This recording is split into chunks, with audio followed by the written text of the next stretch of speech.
So welcome to our ongoing Seleukid lecture series. We're very pleased to introduce Nicholas Sekunda. Nick does not need an introduction for those who know anything about ancient warfare. We've lost count of all his books and articles that he's written, but it's fair to say that he knows as much about aspects of Hellenistic warfare and the military as anybody in the world. He's an archaeologist, he's a historian, he teaches at the Gdańsk University. And while today's lecture will be primary scholarship, Nick has done as much as anybody to make a complicated subject accessible for lay people in a lot of different books and different ways and lectures. And this is a very special skill that we deeply appreciate. He's a good guy and he's a good friend. So here's Nick on liability for military service in the Seleucid Empire. During his description of the flight of Alexander Ballas from the Battle of the Oinoperos River, Diodorus 32:10 remarks that it would not be fit to omit to mention the strange occurrence which had taken place shortly before. One Diophantus, a Macedonian by race, top de genos Macedon, dwelling at Abai in Syria and married to a native Arab woman, had a son called Diophantus and a daughter called Herais, whom he married to a man called Samiades. After living together for a year, Samiades went away on a long journey and Herais fell ill. A severe tumor appeared at the base of her abdomen, which burst on the seventh day to reveal a male genital organ with testicles attached. Herais, not knowing what to do, continued to wear female clothing and kept inside the house of her father. When Samiades returned, he sought to consort with his wife, but was denied access to Herais. He therefore tried to obtain jurisdiction over her through legal process. The courts found in his favor until Herais exposed her new genitals to the jury and revealed the reason for the family disagreement. Herais now exchanged her female clothing for male ones and took on the name of Diophantus, like her father and brother. Samiades killed himself for the shame of the affair, leaving all his money to his previous wife in his will. Diophantus, in consequence, a rich man, was conscripted into the cavalry of Alexander Ballas and accompanied the king on his flight towards Abai. I have started off my presentation with this passage not only because it enriches our ongoing discourse about transgender in the ancient world, so very important for our transatlantic and Western European participants in this webinar, less so for the Eastern European participants.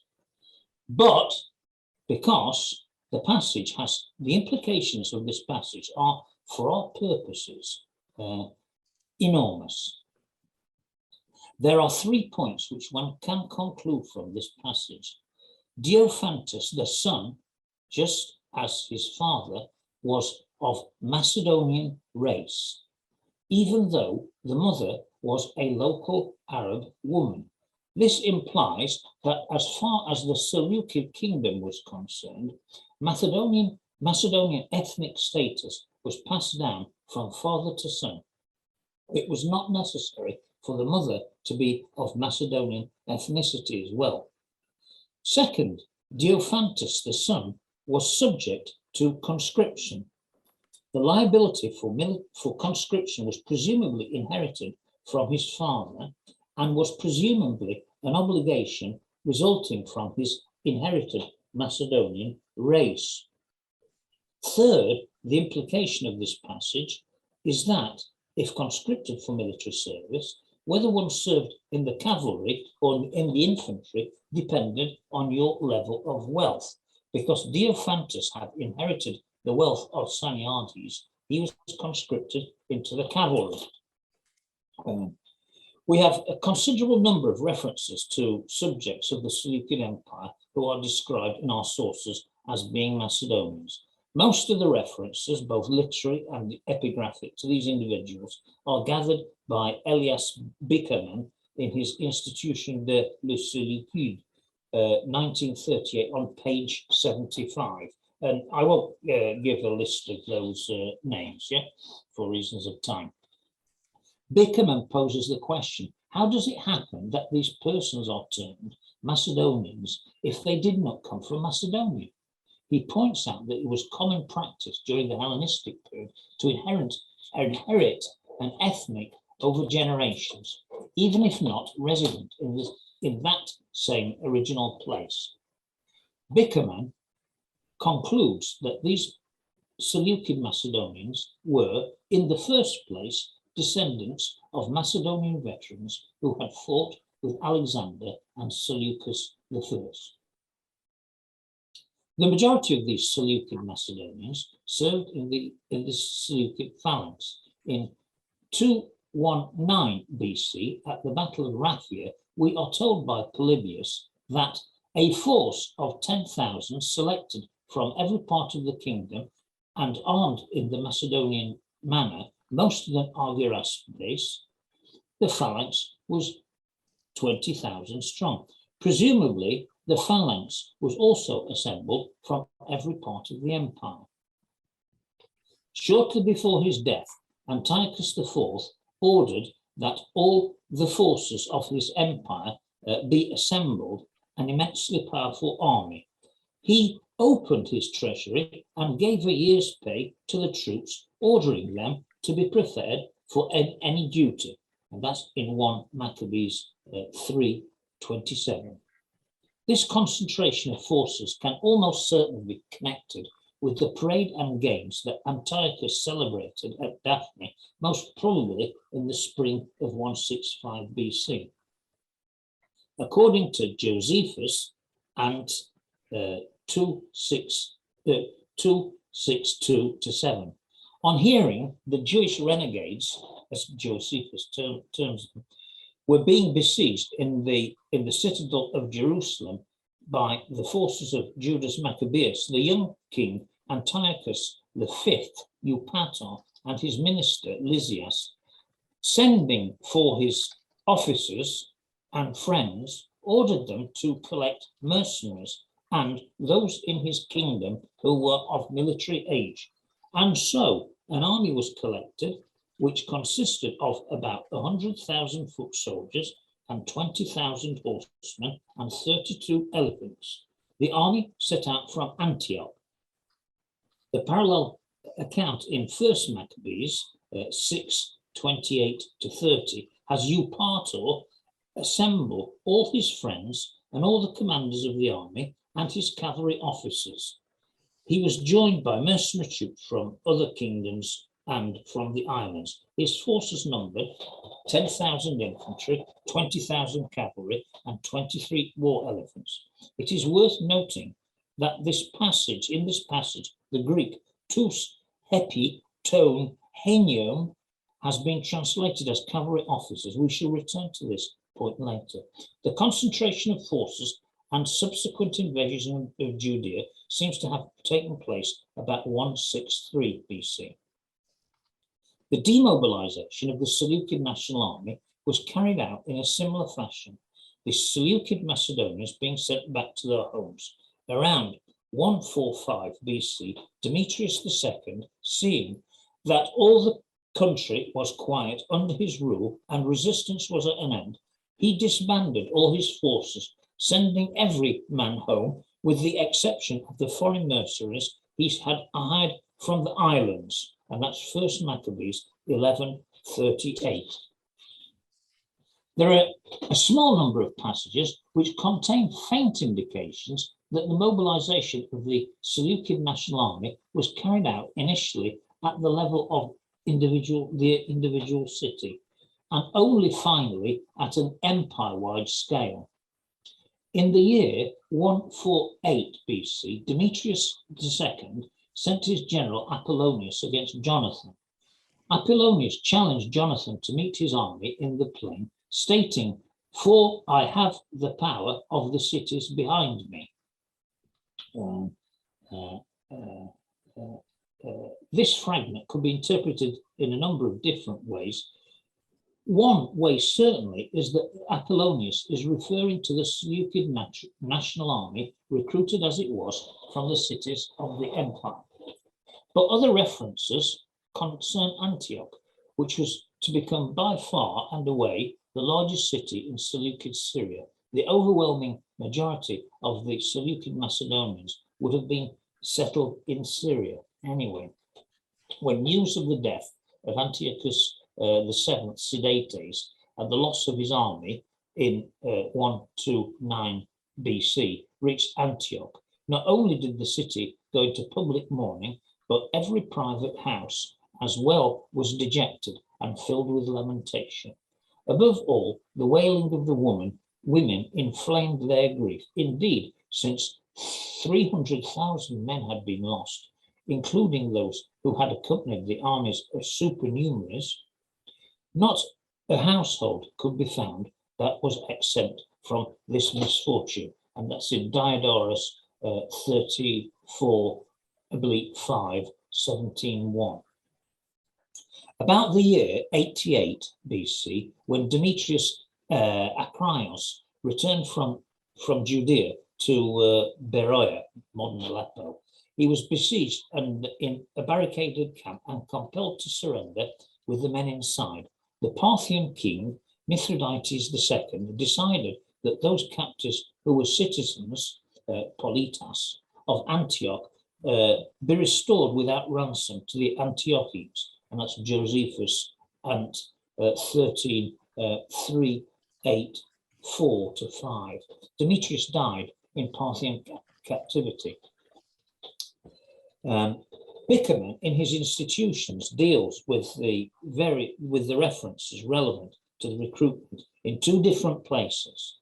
On page 72-73, he deals with recruitment on the level of city, not just the cities inhabited by the Seleucid Macedonians, but also Miletus and Syrian Larissa. So his concluding remark when dealing with the city-based recruitment is, does this mean that the cities of the empire regularly provided contingents to the royal army? I don't think so.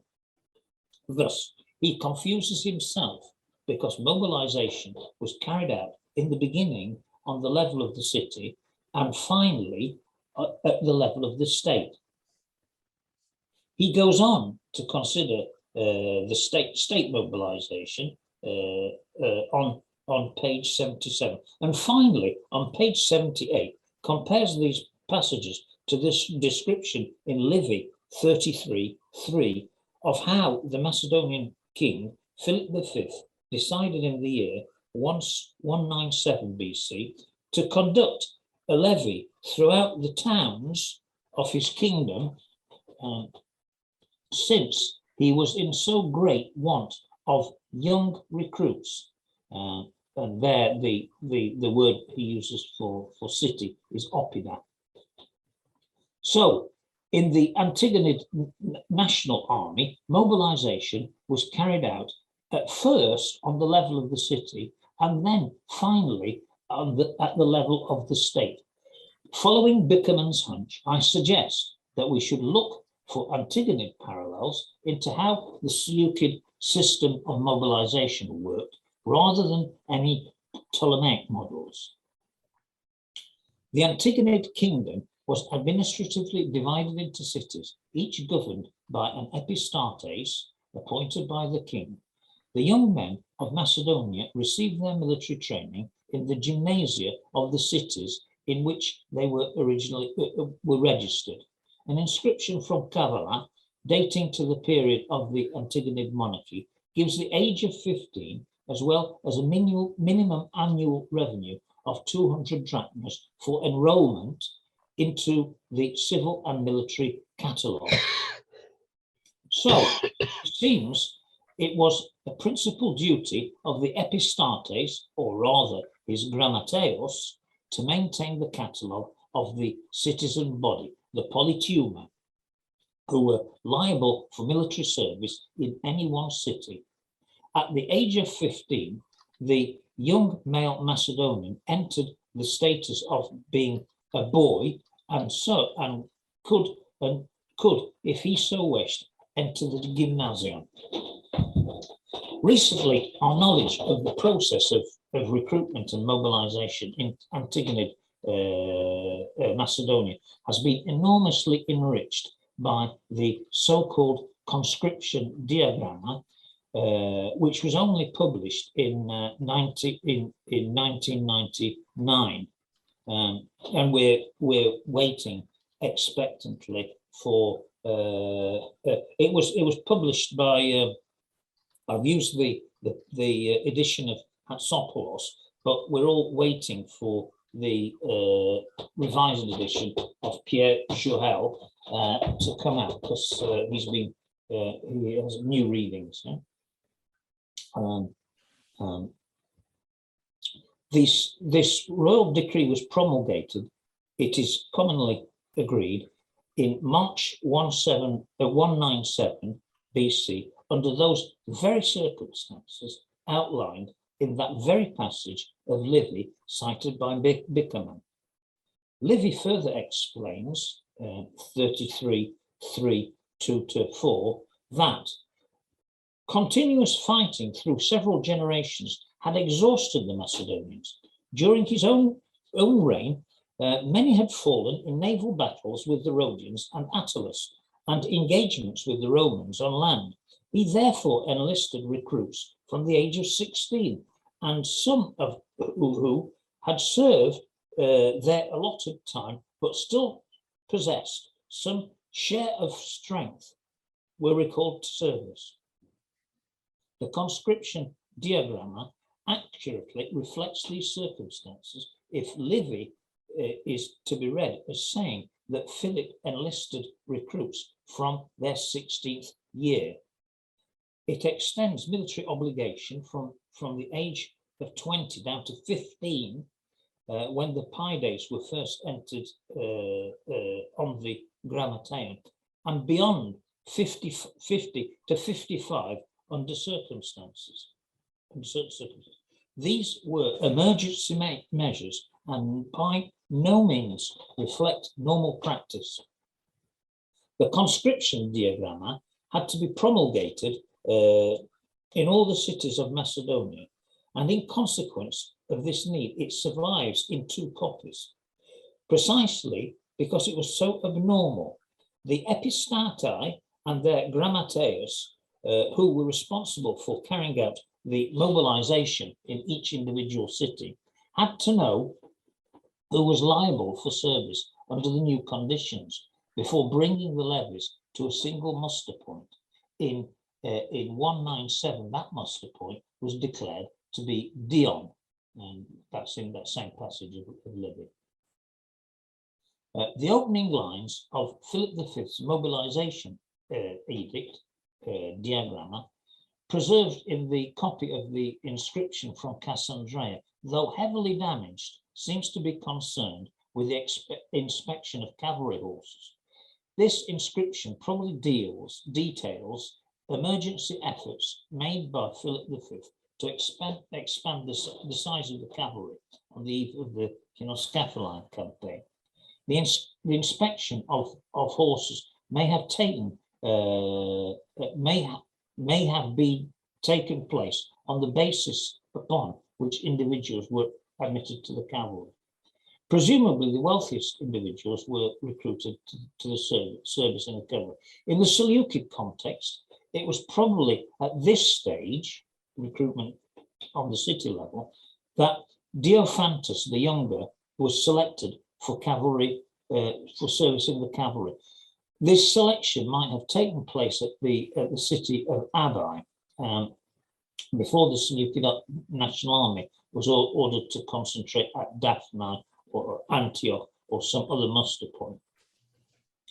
Diophantus the Younger, as a member of the Macedonian Polyteuma of the city of Abi, was presumably conscripted to serve in the regiment of Hippais Politikoi, or citizen cavalry, which Polybius uniquely mentions as participating in the Daphne parade in 165 BC. The companion cavalry was an elite regiment which was staffed by dignitaries who held the title of companion. Maybe this regiment was centrally embodied and performed military duties under different circumstances. As pointed out previously, for 1 Maccabees 6:28, preserves the curious Greek term tous epi ton hainion in the context of Seleukid army mobilization. This is generally translated as cavalry officers, but one would expect some term such as hipparchoi to appear if this was its meaning. The term hainion is generally applied to items of horse equipment rather than to persons riding the horses, though hainios can mean chariot driver. Is it conceivable that the term tous epi ton hainion could be applied to those responsible for inspecting the horses and equipment, the equivalent of the Ptolemaic hipposkopoi?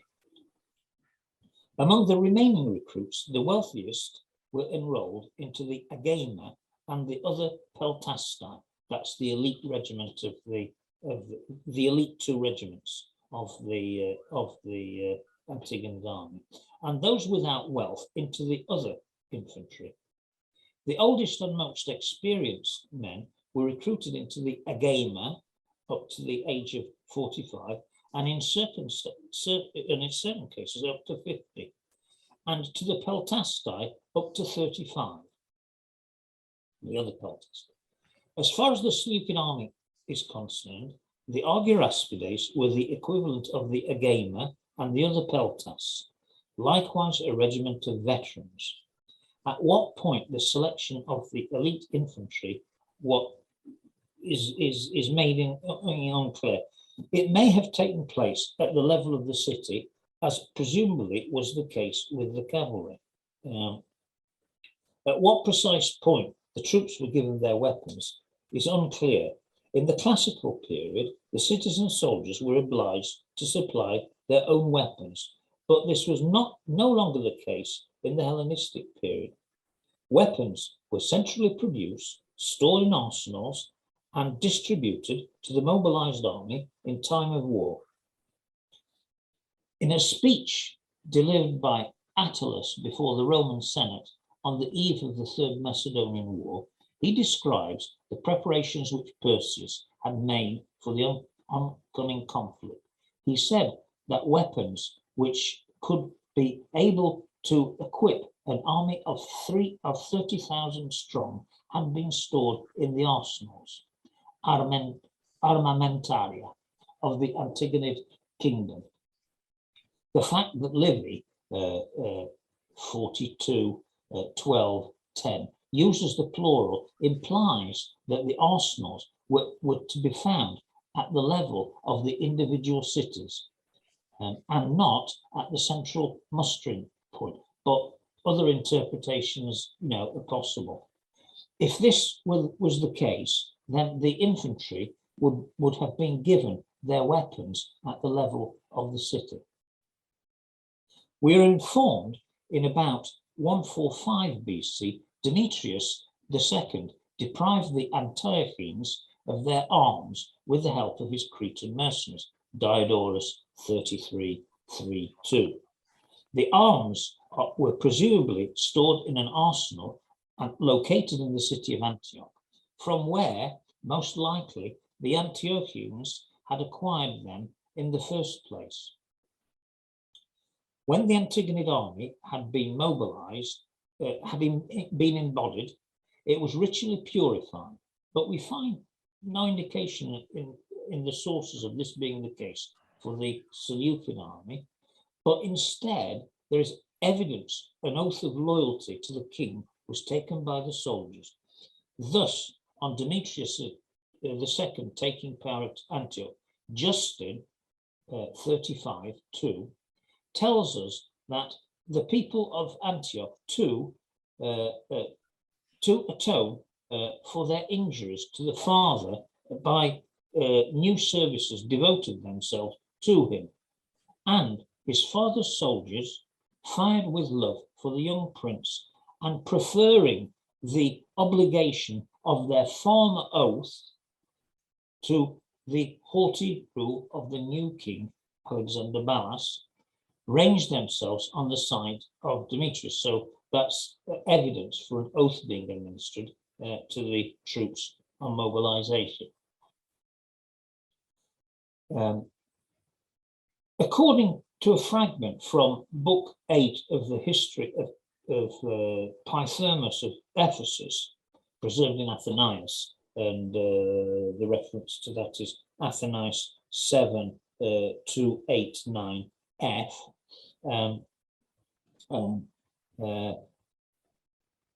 Not only was Themison of Cyprus the boy love of King Antiochus II, proclaimed Themison of Macedon the Heracles of King Antiochus at festivals, but everyone in the country used to sacrifice to him, calling upon Heracles Themison, and whenever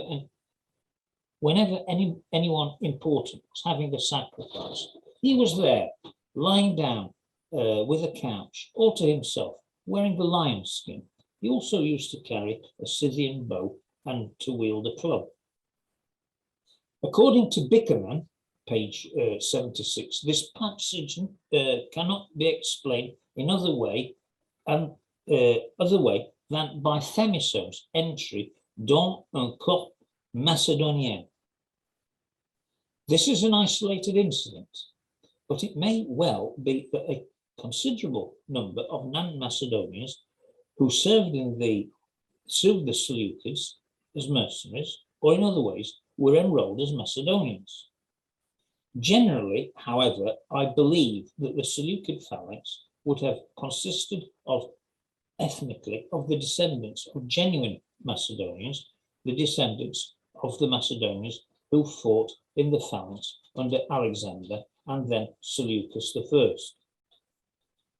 It's worth considering, however, whether the Seleucid monarchs at certain points of time, as the core of ethnic Macedonians descended from the veterans of Alexander and Seleucus I, remained at a fixed number, or even declined due to war losses or other factors, ever considered the expansion of the core of ethnic Macedonians with peoples of different ethnicity. We only have evidence for Themison changing his status to a Macedonian, but it's plausible that this occurred on a wider scale. Well, Jason obtained the. We only have evidence for this from Judea. Jason obtained the office of high priest in Jerusalem at about the same time as Antiochus Epiphanes came to the Seleucid throne in 175. Jason brought about a series of reforms aimed, as it seems, at integrating the Jewish population of the city more fully into the institutions of the Seleucid Empire. According to Josephus, Antiquities 12:364, the Jews following Jason had broken with their ancestral religion and adopted that which he, Antiochus IV, commanded them to follow. So the move to grant Macedonian ethnic and legal status, and with it the obligation for military service in the Macedonian phalanx, more widely to other ethnic groups making up the Seleucid Empire, could well have been an initiative of Antiochus IV Epiphanes took on his accession to the throne. According to the account in 2 Maccabees 4:9-13, which is parallel less completely by in the first book of Maccabees 1:11-15, Jason set aside the royal privileges established for the Jews through the agency of John, the father of Eupolemus, and undertook to pay another 150 talents to upkeep the gymnasium and the ephebia, and to enroll in Jerusalem Antiochians, according to this cost would have mainly been to the supply of oil for anointing the Thebes, etc., etc. According to the commentators on this passage, some 3,000 males may have been enrolled as citizens. Jason lost no time in establishing a gymnasium at the foot of the Acropolis itself, and made it the strongest of epheboi adopt the petasos. So I wish to advance the view that the petasos adapted by the epheboi of Jerusalem is in fact the Macedonian Kausia, and that the Antiochians in Jerusalem were training in the gymnasium to be admitted to the Macedonian ethnos and thereby to serve in the Seleukid national army. And can I have this image of this terracotta, Ben? Yeah, I'm going to try. Mm-hmm. I seem to have lost it. Hold on. Well, it's just one example of a terracotta of a young man riding a horse and wearing a Macedonian cloak and a Macedonian kausia. It's, and I quote from this, I've recently consulted the published thesis of Getto Carvonem Canas, the Seleukid and Parthian terracotta figurines from Babylon, etc., etc., which was published in 1995. Yeah. Oh, yeah, and then you can see it before you. Hold on, I'm working on it. There. Yeah. Okay. That's the Macedonian cloak. And I have it on already. And that's the kausia. So petasos is conceivably a more general word for hat than the specific kausia, which was the Macedonian beret style hat, which you see there. Yeah? Well, according to the author of the second book of Maccabees, Hellenism reached a high point with the introduction of foreign customs, but it's only the interjection into the text of the process of an interpretation of the process by the author of the second Maccabees, who seems to have lived in Alexandria in the 1st century BC, when the menace posed by Hellenism on the traditional Jewish community would be much more important a factor than that posed by Macedonianism in the 2nd century BC. And you know, I might in parenthesis state with that in the 19th century, the Hellenistic period was called the Macedonian period, and I regret that this label has not stuck. So we only have evidence for the Macedonian ethnic being expanded to be given to originally non-ethnic Macedonians in the reign of Antiochus V. This might explain the augmented strength in the Macedonian phalanx at the parade of Daphne in 165 as compared to its strength in earlier periods in Seleucid history. But the process might have gone on in earlier reigns, and I will quote a couple of passages of invective against the Syrians. Yeah. So finally, we're faced with the descriptions of the Seleucid phalanx given by the Roman commanders pitted against it, and the texts were in Livy, but they would originally have been found without doubt in the original, in the text that Livy used, which was Polybius. According to Livy 35, 49, 8, Quinctius typified the Seleucid army thus: the many names of unheard peoples, Dahai and Medes and Cadusians and Elimians. These were all Syrian warriors and far better fitted to be slaves on account of their servile dispositions than to be warriors. And similarly, the consul Manius Achilleus, addressing the Roman soldiers before the Battle of Thermopylae in 161 BC, where they defeated the Seleucid phalanx, referring to the previous battle of the Aus Gorge, which was fought with Philip V, says, and that's Livy 36:17-5, there, as you know, there were Macedonians and Thracians and Illyrians, all most warlike nations. Here, Syrians and Asiatic Greeks, the most worthless amongst people, among mankind, and born for slavery.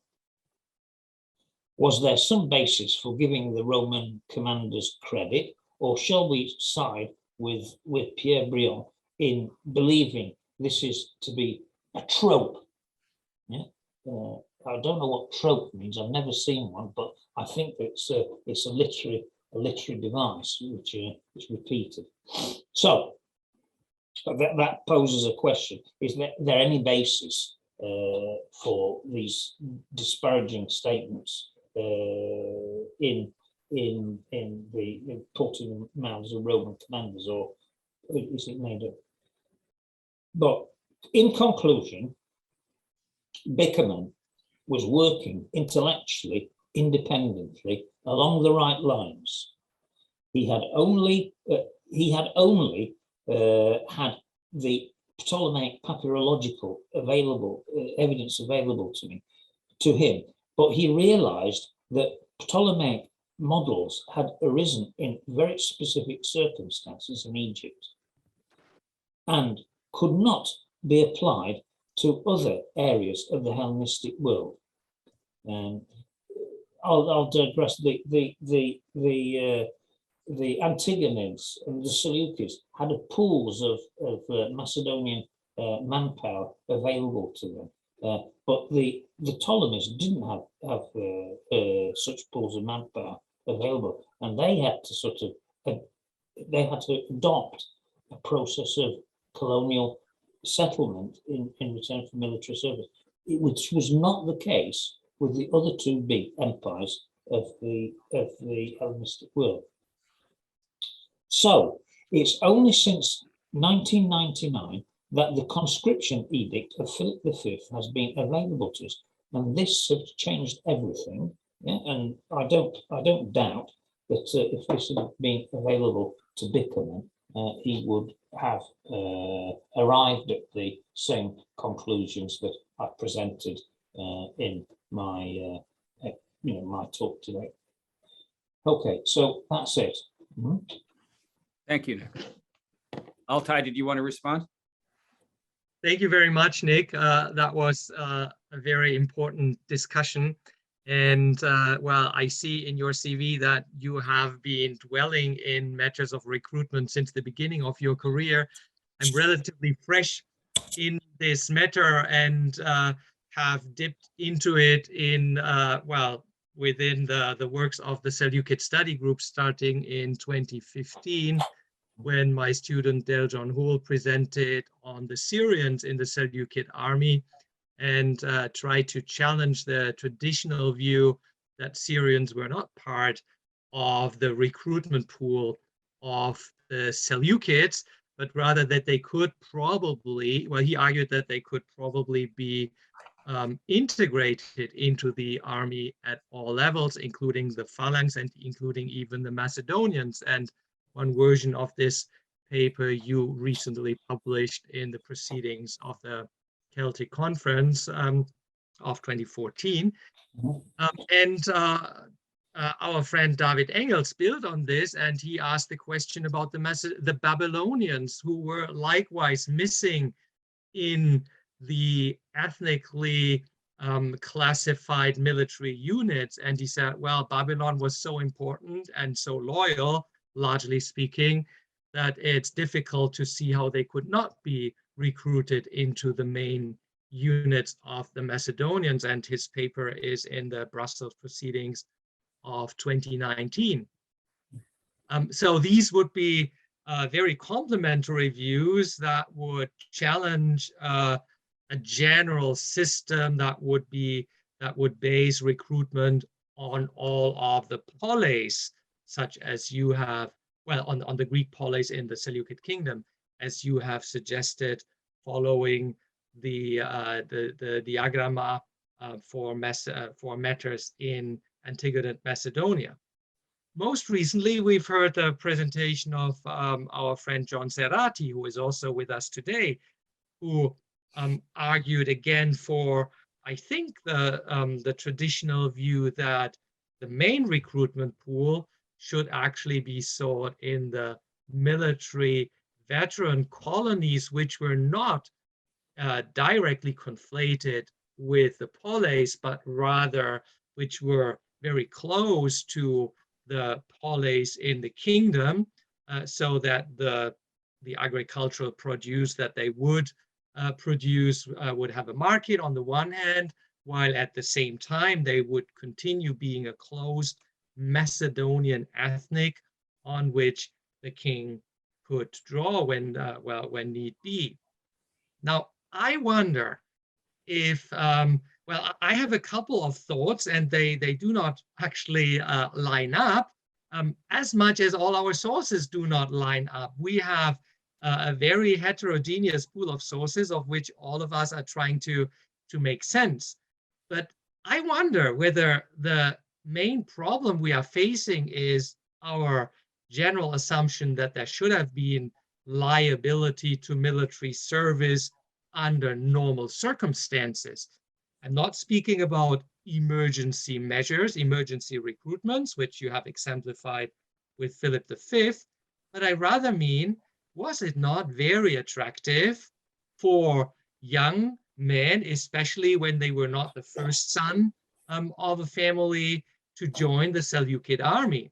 Was the Seleucid army not, largely speaking, very often very successful? And even if general pay was perhaps lower than amongst the Ptolemies, was the booty and were the landlots that could be expected not enough of a reward, so that there didn't have to be so much compulsion? As a result of which, we may see that people from the polis, from the military colonies, and from elsewhere volunteered easily in most cases. So I wonder if that is not a helpful complementary thought that gives a different, that would actually change our perception of the need of conscriptions, whether they were imposed on polis, on some polis, on all polis, or rather on the military settlements. So this is the one big question I have, and I add a few smaller ones, if that's not too much for right now. But I add the question of whether you, based on your written version that you shared with me yesterday, you were approaching cautiously the idea whether there is a chronological divide under Antiochus IV, whether we should classify our evidence as before Antiochus IV and after, and whether there may have happened a major change. And that was not very clear to me in the written version, and I don't remember that you've actually brought it up in the presentation today. But yeah, so I've been trying to juggle with the information, and I throw one little piece of you that should actually delight you. I think I've found another piece of evidence which very clearly states recruitment from the cities, which I have not seen in the previous discussions, though I haven't done very careful reading of the previous discussions. It comes from the Treaty of Apamea, Livy 38:6, in the clause, in the famous clause that basically Antiochus has to return all the soldiers from the cities, and I can quote it here in the Latin version: "Siqui earum urbium cives, quae regno abscedunt, cum rege Antiocho intraque fines regni eius sunt, apameam omnes antediam certam redeunto." And I give the Luke translation: "He shall not reclaim any soldier or any other person, whatever from the kingdom of Eumenes." Oh, that was not part of what I read before, sorry. "If any citizens belonging to the cities which are passing from under his rule are with Antiochus or within the boundaries of his realm, they shall all return to Apamea by a certain day." So that very clearly means Antiochus had recruited in the polis, in the urbis. So there is a lot that seems to be supporting your view that recruitment happened in the cities, but there still are also so many other indications that this cannot have been the only, or perhaps not even the main recruitment pools. So could you perhaps respond to these questions and concerns to make it even clearer what the throne of your argument based on the Macedonian diagramma is? Well, there undoubtedly there was colonial settlement in Seleukid Syria. Yeah? That's evident, but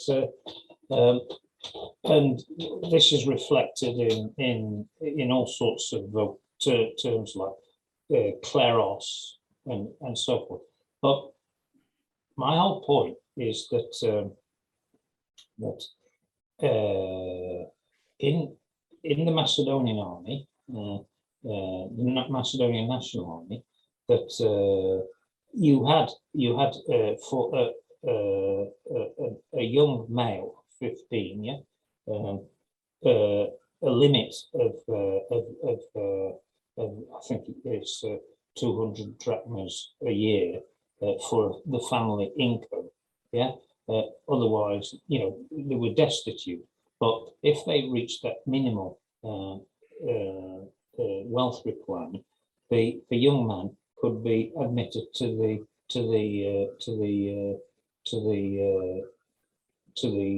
gymnasium. And I see, you know, there is no reason to connect the giving of kleroi, yeah, because there was inevitably that all that nomenclature would be used, you know, in the foundation of a city, yeah, to military service.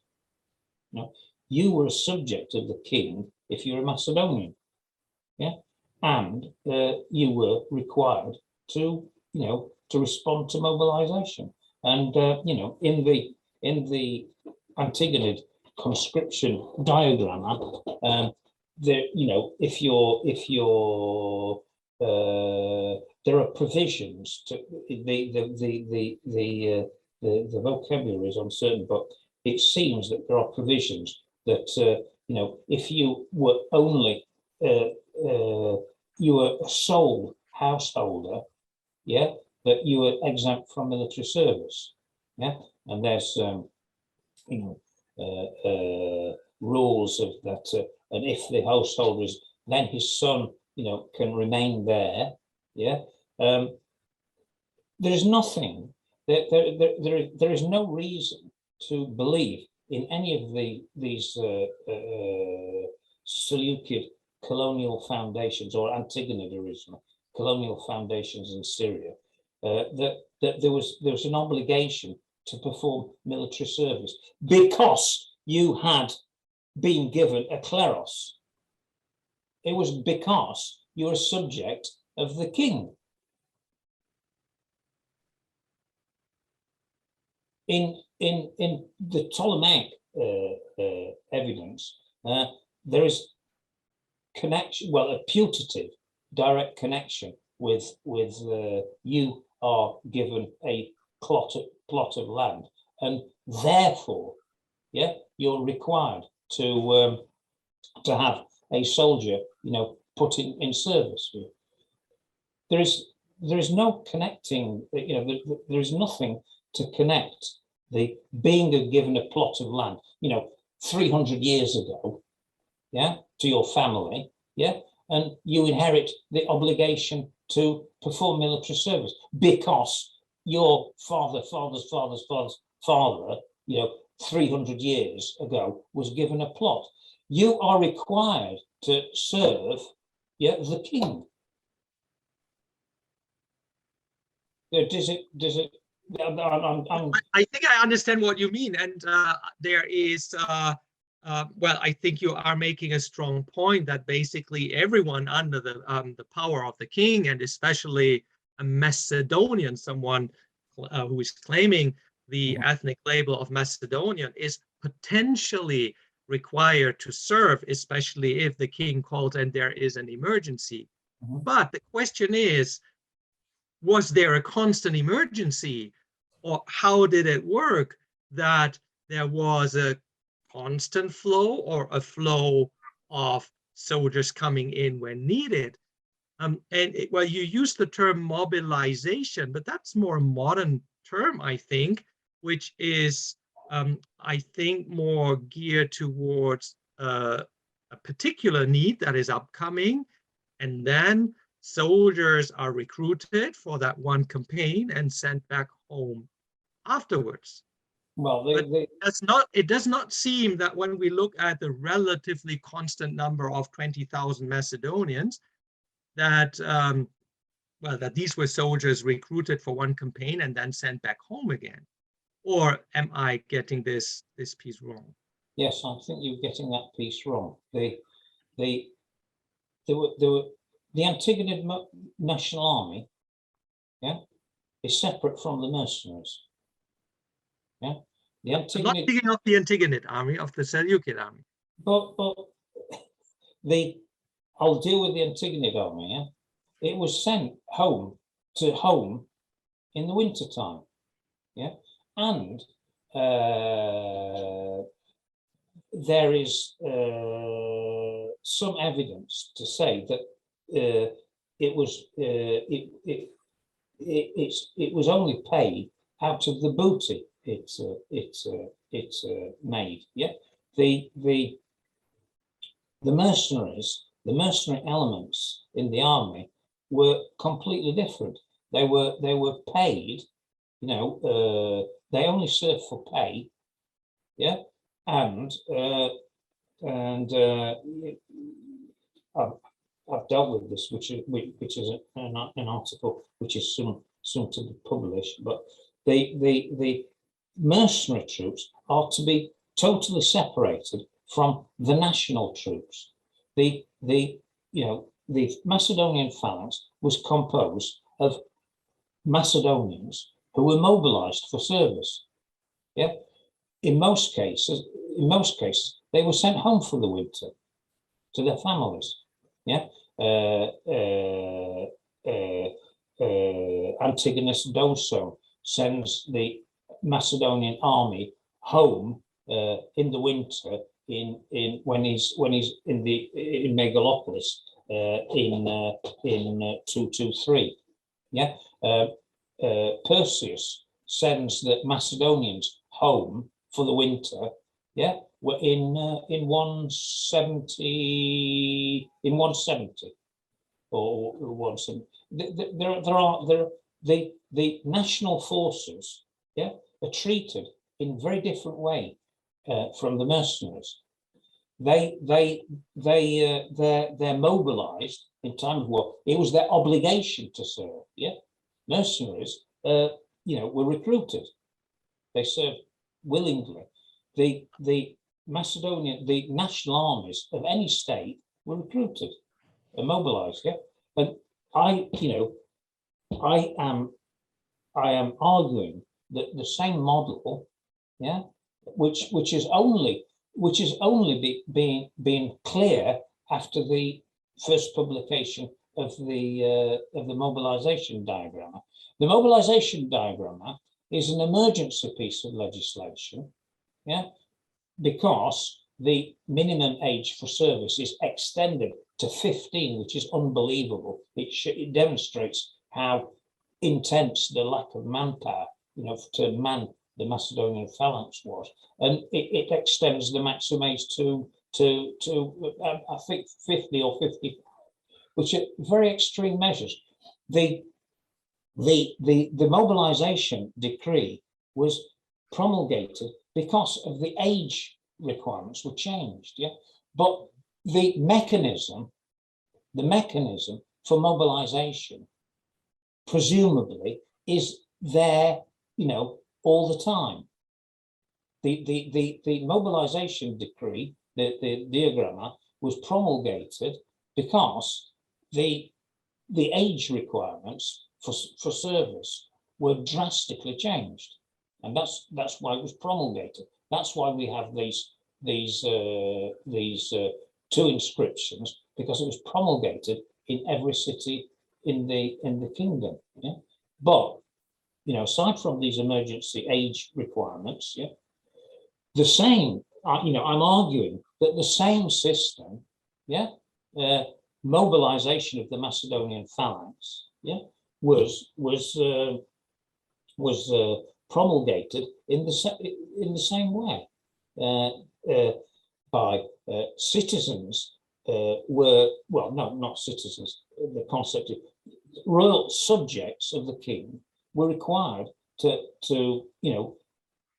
the subjects of the king, in this case Macedonians, but it was in the case of the city of Larissa, it was Thessalians, yeah, but they were subjects to the king.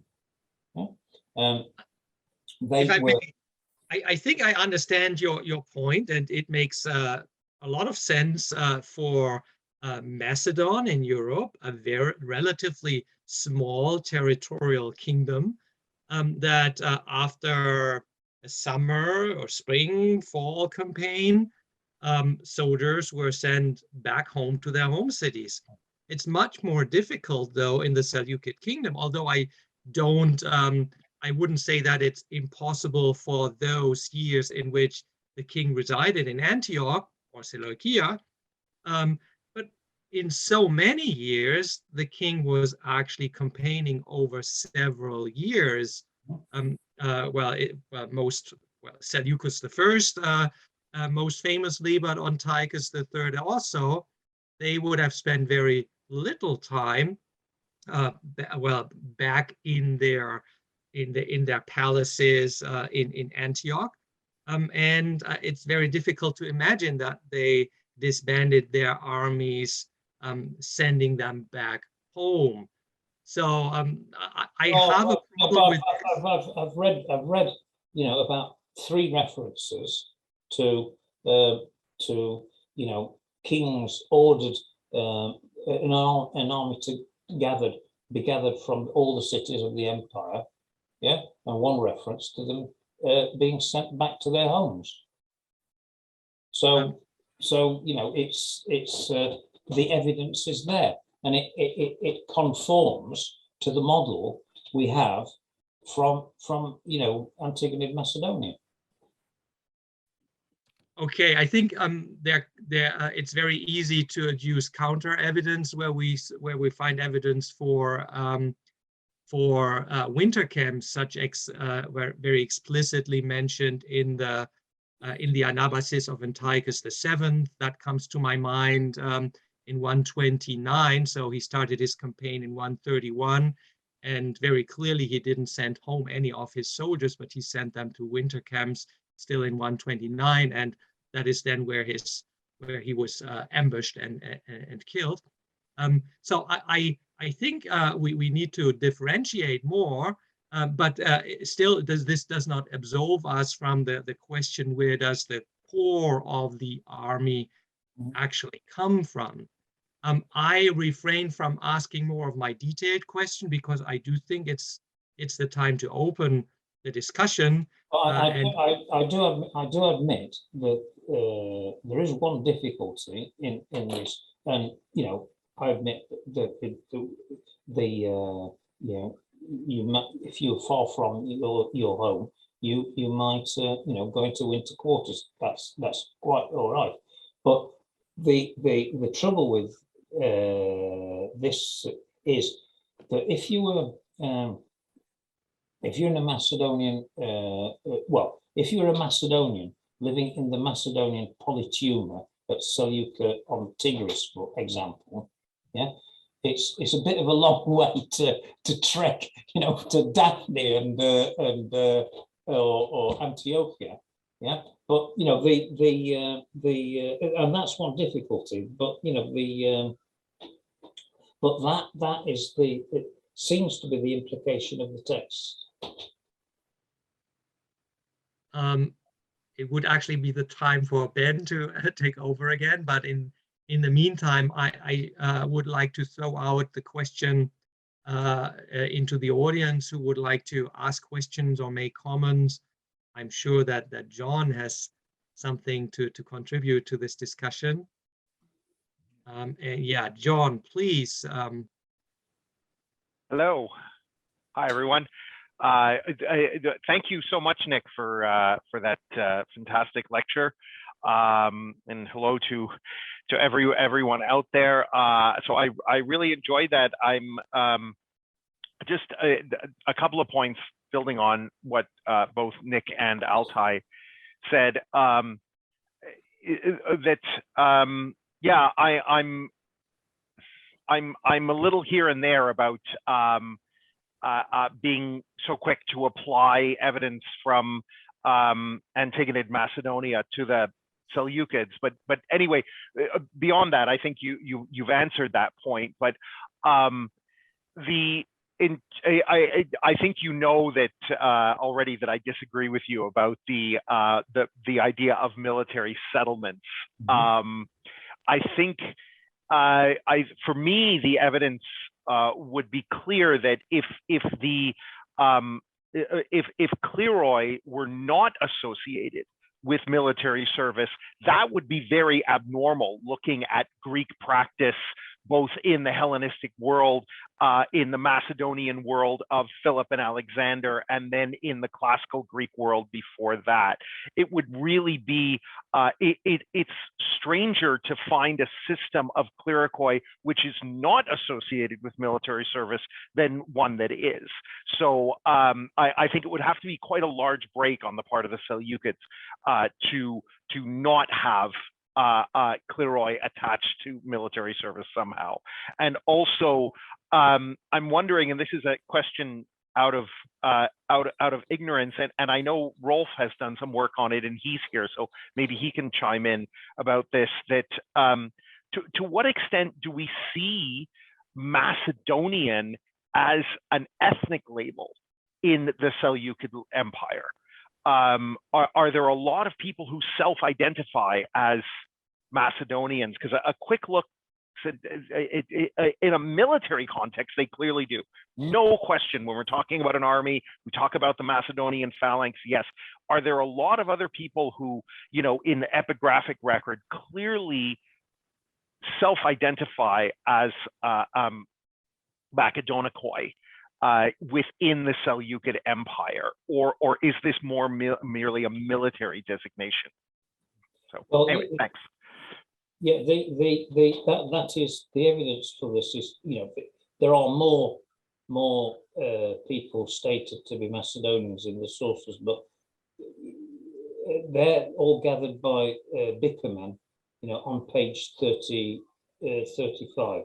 They include, apart from Diophantus in the reign of Seleukid II, one Lysias, the son of Philomelos, a Macedonian, who controlled a principality in Phrygia, probably the grandson of a general of Seleucus I, 3 generals of Antiochus I, Andronicus Macedon, Livy 37:13-9, Butakos, Hur Macedon, Polybius 5:79-4, Zeuxis, Ogus 2:3-5, and there's some people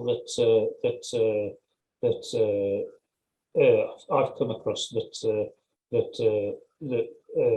Bikerman has missed. The one Menipos, a general of Antiochus I, who qualifies himself as Homacedon. And there's there's an enigmatic ethnic Macedon in the additions to Esther, but this might be a work of fiction, but it might reflect the importance of Macedonian status. So there is a body of people who as Bikerman said, that in what sense are these Macedonians? They're in subjects of the Seleukid king living in Syria for X generations, yeah? And they qualify themselves as Macedonians.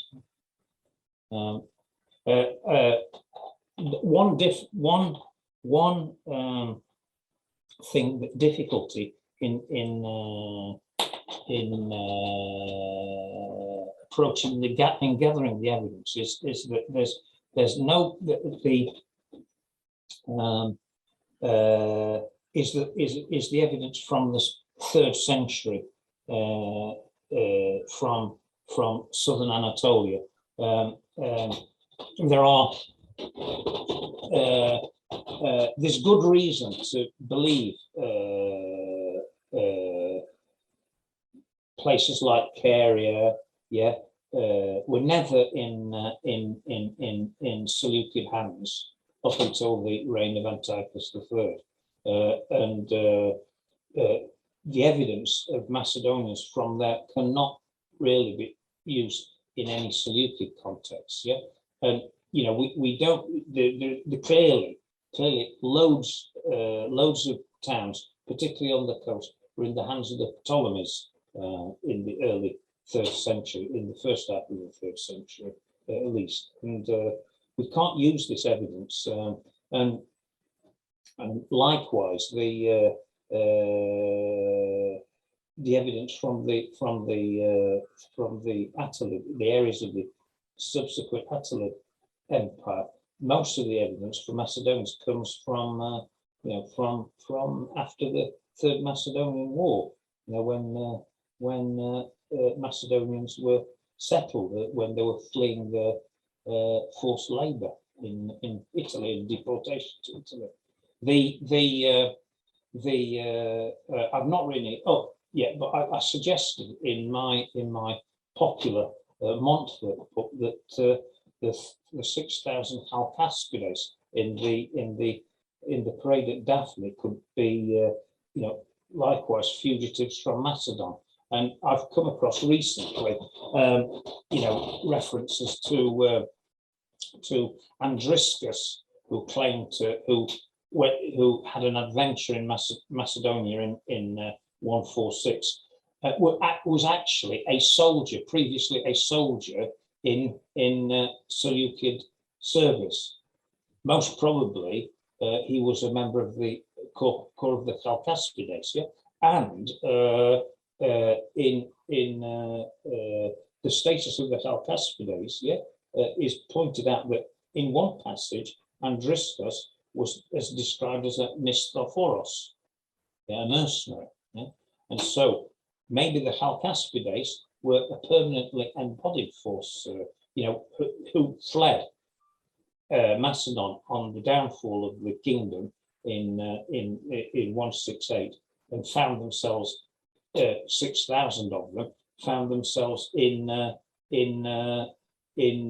Daphne in the parade in 164, and Andriscus, and if Andriscus is termed a Mistophoros, these were paid, paid troops. But I've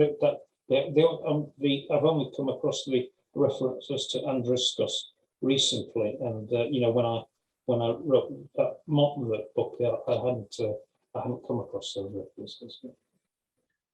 I wonder if I could ask a question going back to that marvelous story you started with. Yeah. It's off the subject of what we're talking about, but I can't resist. That was such an incredible story. Well, I couldn't resist starting with that. And by the way, what a great way to start a lecture. I mean, my God. So I give you a lot of credit.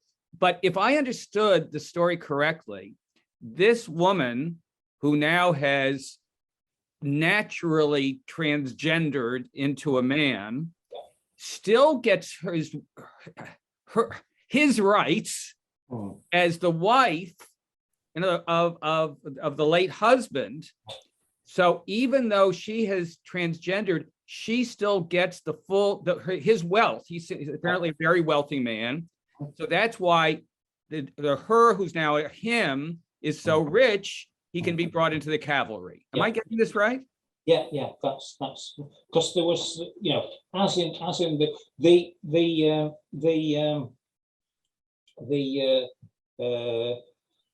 the conscription diagramma, was because it was promulgated in all the cities of the empire. One fragment is found at I think Kassandreia, and that's the fragment which is at the top, which deals with the inspection of the cavalry. Yeah, but it's very difficult to read. But the implication is that the cavalry was selected first from the wealthiest persons. Yeah, obviously. Yeah, because if you're recruited into the cavalry, you'll be given a stipend to unlike the other soldiers. Yeah, you'll be given food payments and food for the horses. Yeah, because the horses were tremendously expensive to maintain, and so this is a huge financial responsibility. You are paid, you know, you're refunded by the king, but it's general that the richest people are recruited into the cavalry. It's just for the ancient world, it's standard. Yeah? Right, but my question about the transgender part, was that this person still, I know now that she's a he, nobody's saying you don't get your inheritance from your late husband. Yeah, you still get. No, it's that's stated in the but this passage in Diodorus, it goes on to sort of like give other examples of transgender in the ancient world, and there's one magnificent example that you know, a woman sort of like has, you know, severe pain in the abdomen, and you know, the father sends her to a doctor who reveals testicles, and he presents the father with a double bill. Yeah, one for curing his daughter and one for giving him a son. Okay, I'm sorry. I'm probably, my laughing is politically incorrect. Can I throw into the mix of the discussion one verse? It's 2 Maccabees 8:20. It's this marvelous controversial story about the battle with the Galatians. And there's been a lot of scholarship on it, but I just want to read it in the context that you're talking about. And how God had been with the Jewish people, how he done so at the battle, fought against the Galatians in Babylonia.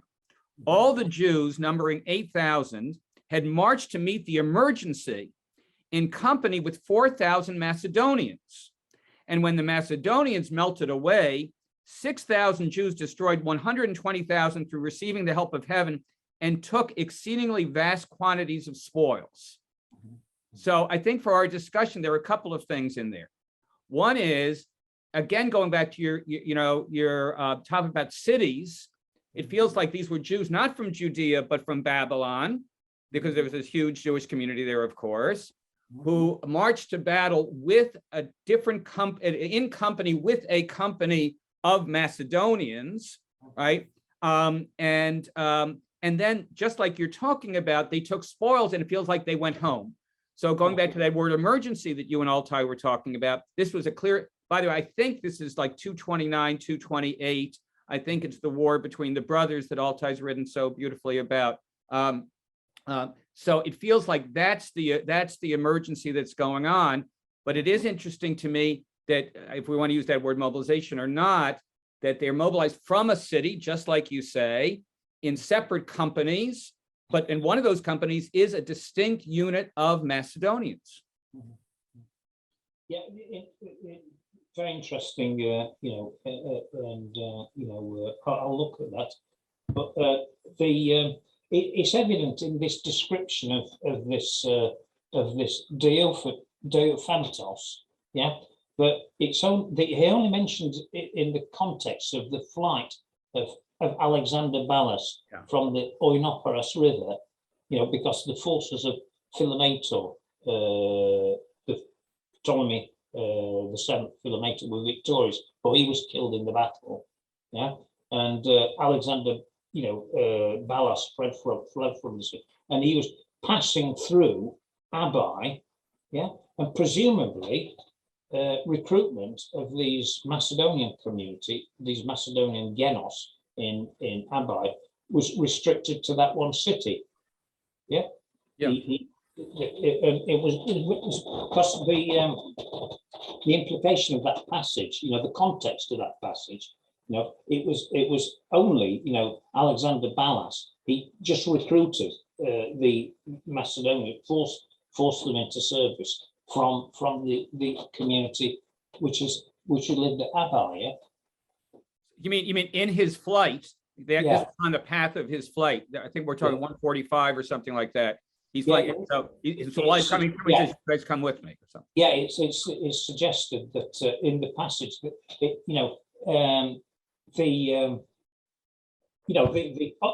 these sort of excerpts in some digest that was the later fragments of Diodorus is taken from the palatial commentaries, and this is a fragment taken out of its whole context, but Diodorus states that this happened during the flight of Alexander Ballas from the Battle of Oinoporos. Yeah. So I'm wondering if are there other questions?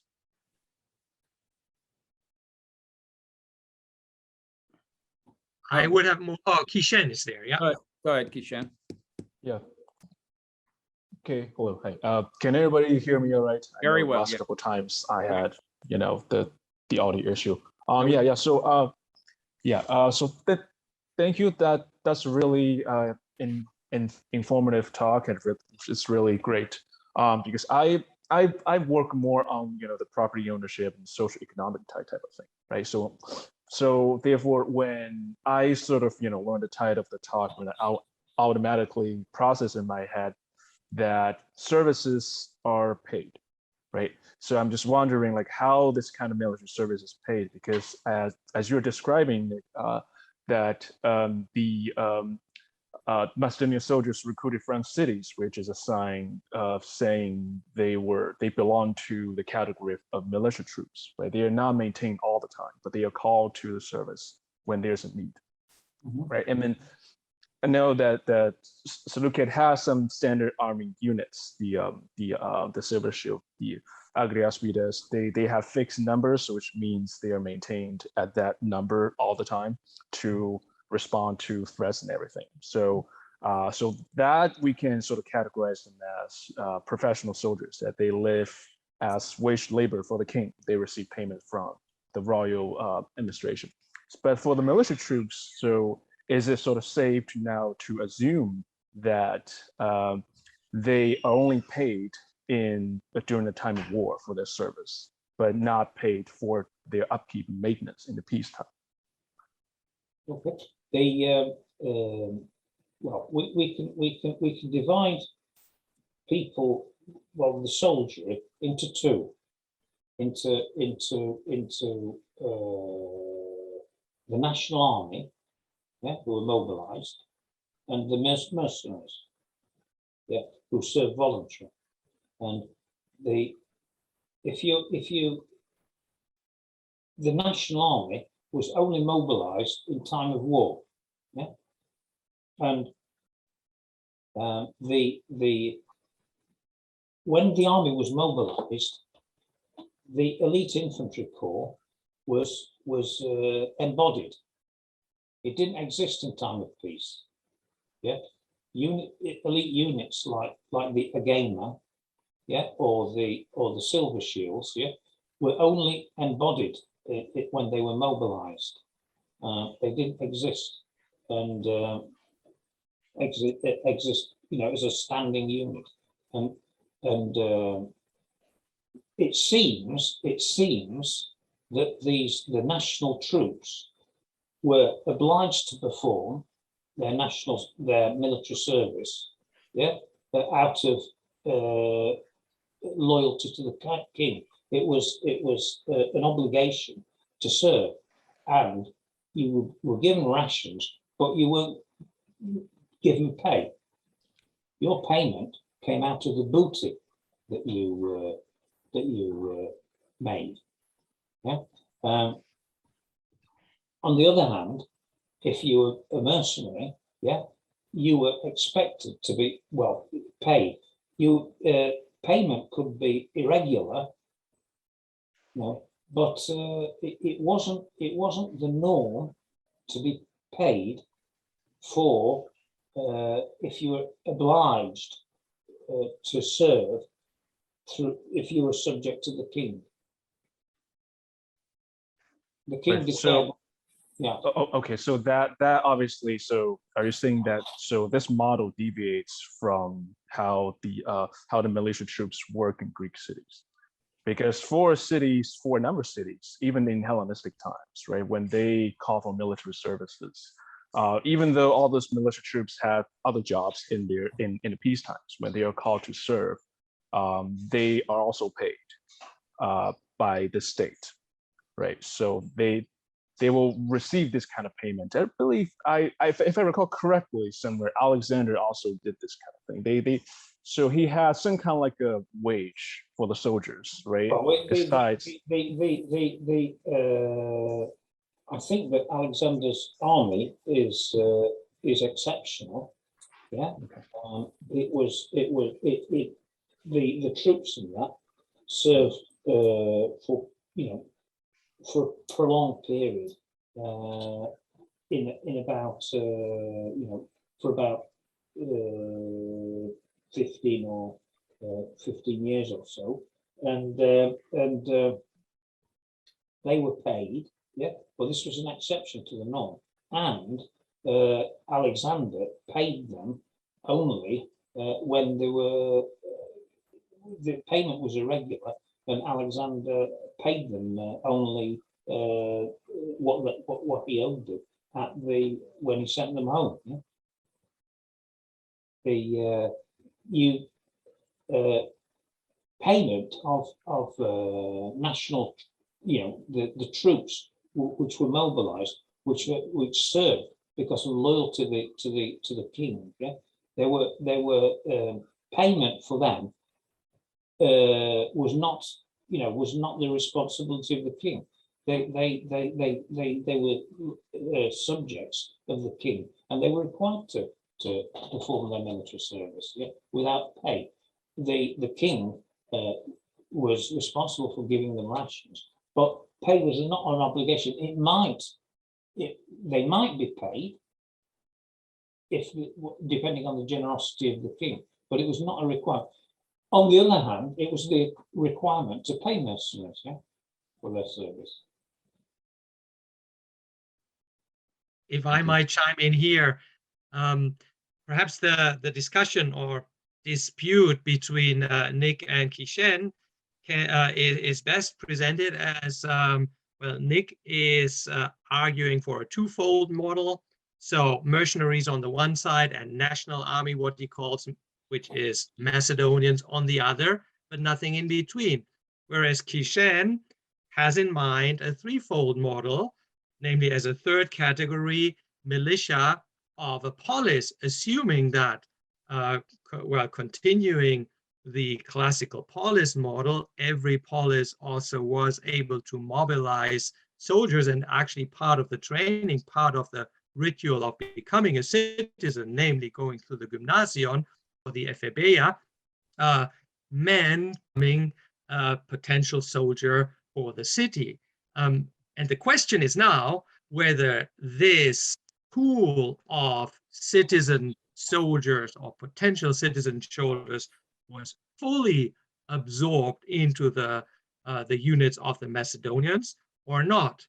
I have to say I side here with Kishen, because I do think that this local autonomy and this local autonomous institution of training and also controlling, commanding citizen soldiers is something which continued. And actually, I do see a sign of this also in the Daphne parade, because one small unit, I think it's numbered with 1,000, is called the citizens, the politai, which most commentators have identified with local recruits, if not with the given year of the ephebeia of the Antiochian Gymnasion. But so this is the line of conflict that we have, and we do not have complete evidence for every single city and for every time to decide how it was. But I am leaning more towards Kishen's model, assuming that every polis, in principle, had to produce soldiers for its own, and that it was not the norm that all of them would be integrated into the Macedonian units. Well, that's not what I'm saying. That's not what I'm saying. There were no Greek cities in Syria in the 4th century or before the colonial foundations of the Antigonids and Seleukid kings. Yeah, and so I'm not talking about Greek cities, Miletus, for example. Yeah, I'm talking about the overwhelming Macedonians that were settled, in Syria. Those were organized in cities, yeah. But I imagine that I haven't been through the evidence of this, but as in Macedonia, yeah, they were governed by epistates, and they had a grammateus. And one of the responsibilities of the grammateus was to do the citizen register. Yeah? And each city had a register of Macedonian. Yeah. Well, this is, in Macedonia there were no free cities. Yeah. Cities were subject to the king. Yeah? And do we have evidence that says that Macedonian soldiers serving under that model will not get their pay whatsoever? I mean, yeah, well, the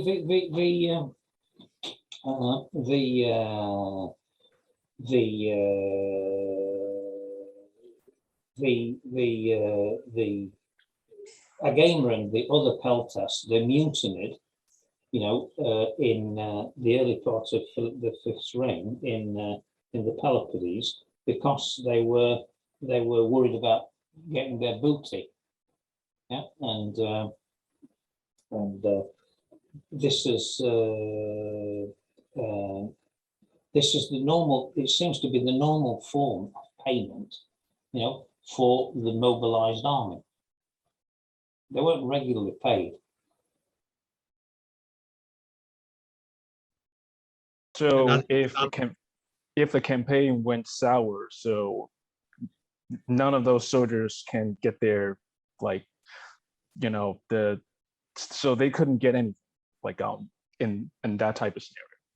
Well, it's a big incentive to you know, if you don't get any booty, you don't get paid. Yeah?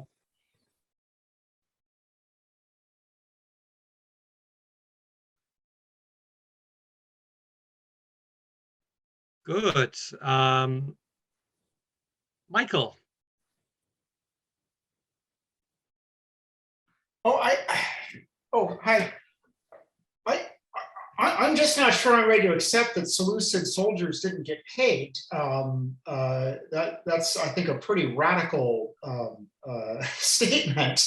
I mean, I obviously they're paying the mercenaries, because if you don't pay mercenaries, you don't have any mercenaries. But I mean, we know that Macedonian national soldiers are paid. We know that Ptolemaic clerics, when they're brought on active duty, get paid, because we actually have some of the papyrus of pay going out and being issued to them. And we certainly hear of Seleucid soldiers wanting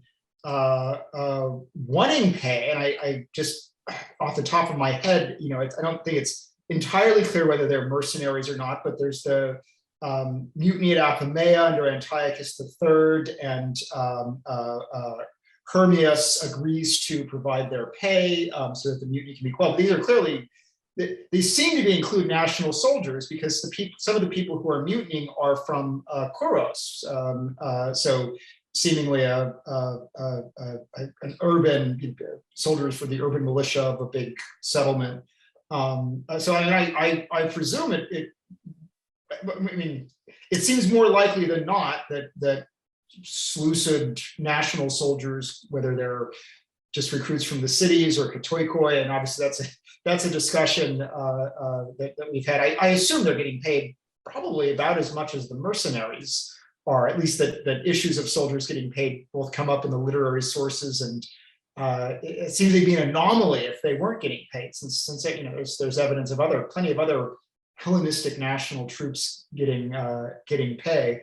I guess just on one other note, I just wanted to say I really enjoyed the idea that the foundation of the gymnasium in Jerusalem had military purposes. I think that makes a lot of sense of you know, why would this please the Seleucid king to found the gymnasium? And oftentimes the story is presented, well, just because the Seleucid king is pleased by his Jewish subjects acting Greek. But I think that's completely right. I think the Seleucid king is pleased because the young men are going and engaging in organized military training and are now a legible pool of potential recruits. I think that makes sense to me of that aspect. So I just wanted to throw that out there as a comment. And so that's all. And then we see Jewish soldiers fighting against the Maccabees, and those might have been those very people you're talking about. I'm not saying that the troops of the National Army, you know, never got paid. Yeah, but it was not an obligation of the king to pay them for their service. Yeah, they served because they were, you know, loyal, subjects of the king. But I'm not saying that they were never paid. Yeah, but it was in the, you know, but mercenaries were very, very irregularly paid. Yeah, and I'm not saying that they weren't paid. It's just that it was not an obligation of the king. Yeah.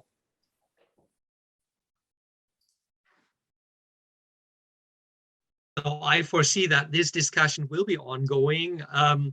I still have a list, a bucket of questions, but I would like to withhold them now to release our speaker Nick for today, and hope that this discussion will be ongoing either offline or in the next Seleukid meetings, Seleukid Wednesdays, that we are looking forward to have, though not in the summer, but we plan on continuing this lecture series as of September, and we have a lineup of speakers, including, by the way, Michael Taylor for, I think we agreed on December.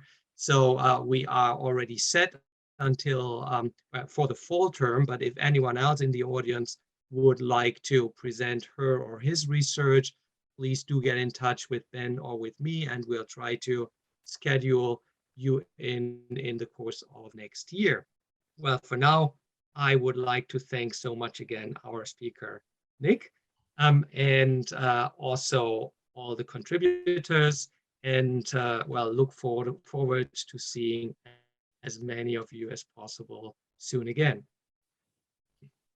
Thank you, everybody.